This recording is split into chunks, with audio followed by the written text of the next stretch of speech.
महादेवाय नमः। मैं राधिकानंदन आप सभी मित्रों का फिर से इस महादेव संस्कृतम यूट्यूब चैनल में स्वागत एवं अभिनंदन करता हूं। हम लोग आज हिंदू धर्म के 16 संस्कारों पर आपसे संक्षिप्त चर्चा करेंगे, संक्षिप्त वार्ता करेंगे।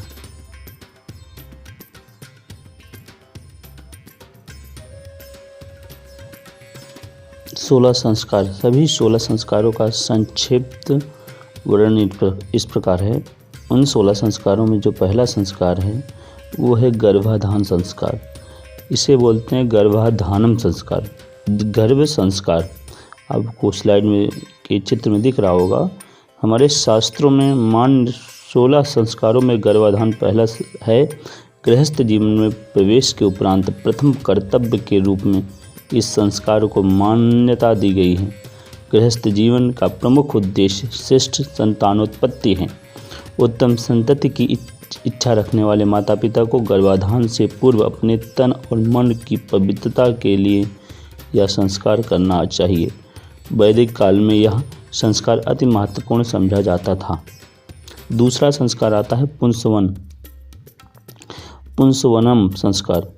गर्भस्थ शिशु के मानसिक विकास की दृष्टि से यह संस्कार उपयोगी समझा जाता है। गर्भाधान के दूसरे या तीसरे महीने में इस संस्कार को करने का विधान है। हमारे मनीषियों ने संतानोत्कर्ष के उद्देश्य से किए जाने वाले इस संस्कार को अनिवार्य माना है। गर्भस्थ शिशु से संबंधित इस संस्कार को शुभ नक्षत्र में संपन्न किया जाता है। पुंसवन संस्कार का प्रयोजन स्वस्थ उत्तम संतति को जन्म देता है। विशेष तिथि एवं ग्रहों की गणना के आधार पर ही गर्भाधान करना उचित माना गया है।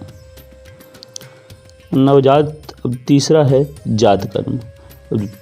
नवजात शिशु का तीसरा संस्कार करते हैं हम लोग जात कर्म। ये जात कर्म क्या है? तो नवजात शिशु के नाल छेदन से पूर्व इस संस्कार को करने का विधान है। इस दैवी जगत से प्रत्यक्ष संपर्क में आने वाले बालक को मेधा, बल एवं दीर्घायु के लिए स्वर्ग खंड से मधु एवं धृत वैदिक मंत्रों के उच्चारण के साथ चटाया जाता है। यह संस्कार विशेष मंत्रों एवं विधि से किया जाता है। 2 बूंद घी और 6 बूंद शहद का सम्मिश्रण अभिमंत्रित कर चटाने के बाद पिता यज्ञ करता है तथा 9 मंत्रों का विशेष रूप से उच्चारण के बाद बालक के बुद्धिमान, बलवान, स्वस्थ एवं दीर्घायु होने की प्रार्थना करता है। इसी के साथ 5वां संस्कार आता है नामकरण। नामकरण का अर्थात नाम रखना।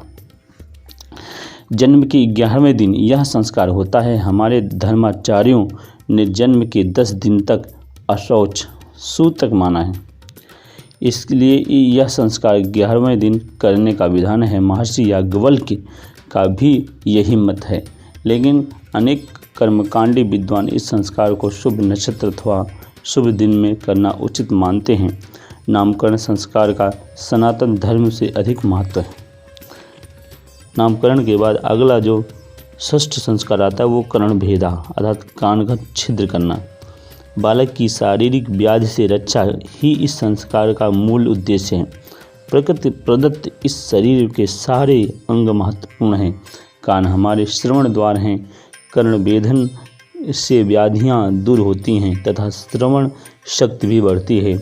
इसके साथ ही कानों में आभूषण हमारे सौंदर्य बोध का परिचायक भी हैं। इस संस्कार को 6 माह से 16वें माह तक अर्थात तीसरे 5वें आदि विषम वर्षों में या कुल की परंपरा के अनुसार उचित आयु में किया जा सकता है।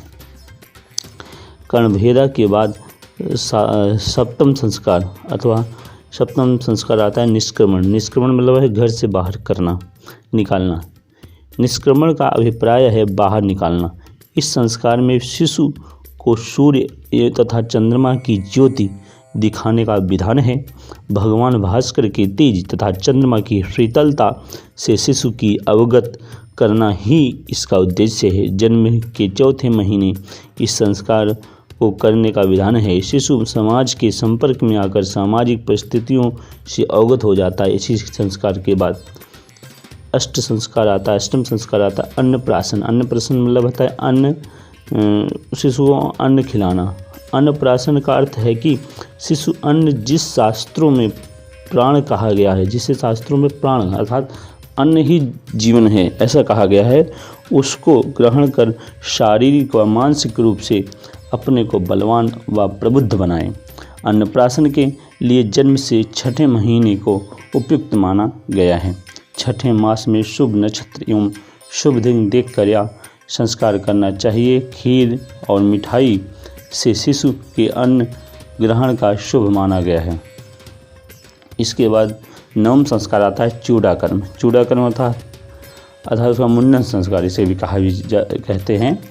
चूड़ाकर्म को मुंडन संस्कार भी कहा जाता है। हमारे आचार्यों ने बालक के पहले, तीसरे या 5वें वर्ष में इस संस्कार को करने का विधान बताया है। मुंडन संस्कार का अभिप्राय है कि जन्म के समय उत्पन्न अपवित्र बालों को हटाकर बालक को प्रखर कर बनाना है। वैदिक मंत्रोच्चारण के साथ यह संस्कार संपन्न होता है। इसी के साथ अगला संस्कार अर्थात दसम संस्कार विद्यारंभ प्रारंभ होता है। अन्नप्राशन के बाद ही शिशु बोलना शुरू करता है, इसलिए अन्नप्राशन के बाद ही विद्यारंभ संस्कार उपयुक्त लगता है। विद्यारंभ का अभिप्राय बालक को शिक्षा के प्रारंभिक स्तर से परिचित कराना है। प्राचीन काल में जब गुरुकुल की परंपरा थी तो बालक को वेदाध्ययन के लिए भेजने से पहले घर से अक्षत बोध कराया जाता था। अक्षर बोध अर्थात अक्षर का ज्ञान कराया जाता था। उसके बाद एकादश अर्थात 11वां संस्कार है उपनयन संस्कार। ये क्या है? उपनयन बौद्धिक विकास के लिए सर्वाधिक महत्वपूर्ण संस्कार है। धार्मिक और आध्यात्मिक उन्नति का इस संस्कार में पूर्ण रूपेण समावेश है। हमारे मनीषियों ने इस संस्कार के माध्यम से वेद माता गायत्री को आत्मसात करने का प्रावधान दिया है। प्राय 8 वर्ष की उम्र में यज्ञोपवीत संस्कार संपन्न हो जाता था। इसके बाद बालक विशेष अध्ययन के लिए गुरुकुल जाता था। यज्ञोपवीत से ही बालक को ब्रह्मचर्य की दीक्षा दी जाती थी। इसका पालन गृहस्थाश्रम में आने से पूर्व तक किया जाता था। इस संस्कार का उद्देश्य संयमित जीवन के साथ आत्मिक विकास में रत रहने के लिए बालक को प्रेरित करना है। फिर उसके बाद अगला संस्कार है वेदारंभ। 12वां संस्कार है द्वादश। ज्ञानार्जन से संबंधित यह संस्कार वेद का अर्थ होता है। ज्ञान और वेदारंभ के माध्यम से बालक अब ज्ञान को अपने अंदर समाविष्ट करना शुरू करे, यही अभिप्राय है। इस संस्कार का शास्त्रों में ज्ञान से बढ़कर दूसरा कोई प्रकाश नहीं समझा गया है। यज्ञोपवीत के बाद बालकों को वेदों का अध्ययन एवं विशिष्ट ज्ञान से परिचित होने के लिए योग्य आचार्यों के पास गुरुकुल में भेजा जाता था। इस संस्कार को जन्म से 5वें या 7वें वर्ष में किया जाता था। अधिक प्रमाणिक 5वां वर्ष माना जाता था। यह संस्कार प्रायः वसंत पंचमी को किया जाता है। वसंत पंचमी को यह संस्कार प्रायः प्रारंभ किया जाता है। इसके बाद आता है त्रयोदश संस्कार के शांत संस्कार। गुरुकुल में वेदाध्ययन पूर्ण कर लेने पर आचार्य के समक्ष यह संस्कार संपन्न किया जाता था। वस्तुतः यह संस्कार गुरुकुल से विदाई लेने तथा गृहस्थाश्रम प्रवेश करने का उपक्रम है। वेद पुराणों एवं विभिन्न विषयों में पारंगत होने के बाद ब्रह्मचारी के समावर्तन संस्कार के पूर्व बालों की सफाई की जाती है तथा उसे स्नान कराकर स्नातक की उपाधि दी जाती है, जिसे इसमें हम लोग ग्रेजुएट की उपाधि कहते हैं। आइए आगे चतुर्दश संस्कार है समावर्तन। गुरुकुल से विदाई लेने से पूर्व शिष्य का समावर्तन संस्कार होता था। इस संस्कार से पूर्व ब्रह्मचारी का केशांत संस्कार होता था और फिर उसे स्नान कराया जाता था। यह स्नान समावर्तन संस्कार की तरह होता था। इसमें सुगंधित पदार्थों एवं औषधादि युक्त जल से भरे हुए वेदी के उत्तम भाग में 8 घड़ों के जल से स्नान करने का विधान है। इसके बाद ब्रह्मचारी मेखला या दंड को छोड़ देता था, जिसे यज्ञोपवीत के समय धारण कराया जाता था। इस संस्कार के बाद उसे विद्या स्नातक की उपाधि आचार्य देते थे। इस उपाधि से वह सगर्भ गृहस्थाश्रम में प्रवेश करने का अधिकारी समझा जाता था। सुंदर वस्त्र व आभूषण धारण करता था तथा आचार्यों गुरुजनों से आशीर्वाद ग्रहण कर अपने घर के लिए विदाई होता था। विवाह और 15वां संस्कार है विवाह। पंचदश संस्कार विवाह, इसको हम लोग इसमें मैरिज कहते हैं इंग्लिश में। प्राचीन काल से ही स्त्री और पुरुष दोनों के लिए यह सर्वाधिक महत्वपूर्ण संस्कार है। यज्ञोपवीत से समावर्तन संस्कार तक ब्रह्मचर्य व्रत के पालन का हमारे शास्त्रों में विधान है। वेदाध्ययन के बाद जब युवक में सामाजिक परंपरा निर्वाह करने की क्षमता व परिपक्वता आ जाती थी तो उसे गृहस्थ धर्म में प्रवेश कराया जाता था।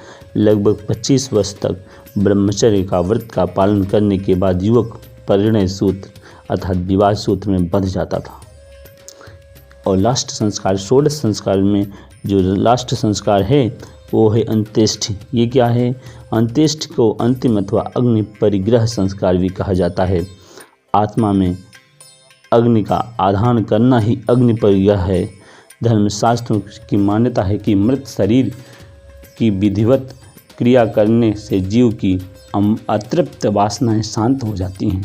हमारे शास्त्रों में बहुत ही सहज ढंग से इहलोक और परलोक की परिकल्पना की गई है। जब तक जीव शरीर धारण कर इहलोक में निवास करता है तो वह विभिन्न कर्मों से बंधा रहता है।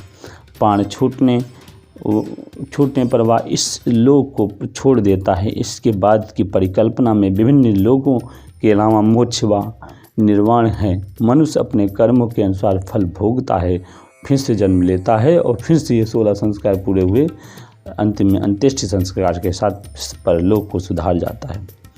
तो हम लोग हिंदू धर्म के 16 संस्कारों पर बात कर रहे थे। उम्मीद है यह वीडियो आपको निश्चित रूप से पसंद आया होगा। यदि पसंद आया हो तो चैनल को सब्सक्राइब करें, लाइक करें, शेयर करें। शीघ्र ही नए विषय के साथ मिलते हैं। तब तक के लिए महादेवाय नमः।